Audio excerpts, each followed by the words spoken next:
സുഹൃത്തുക്കളെ നാം അഹ്ലുബൈത്തിനെ ഒക്കെയും സ്നേഹിക്കണേ, അത് വാജിബ നമുക്കൊക്കെയും.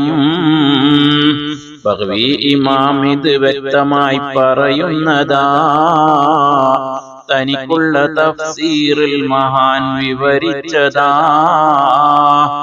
ഒരു ദിവസം അവരോടുള്ള ഹുബ്ബിന് തുല്യത ഒരു വർഷമുള്ള ഇബാദത്തും നിൽക്കാത്തതാ.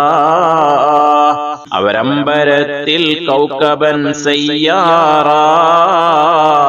അത് ഭൂമിയിൽ വസിക്കുന്നവർ കൻവാറ.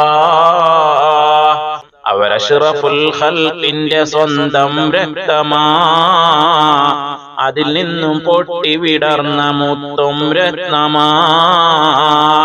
അബത്ത് സമയം നൂഹ് നബിയുടെ കപ്പലാ, അവരൊക്കെയും എന്നും ഹദീസിൽ ഹുസ്സിലാ. അവർക്കുള്ള മണം കൊണ്ടും ഗുണം നമുക്കുണ്ട്, കുഷ്ഠം ഒഴിഞ്ഞെടുക്കാതെ പോകുന്നുണ്ട്.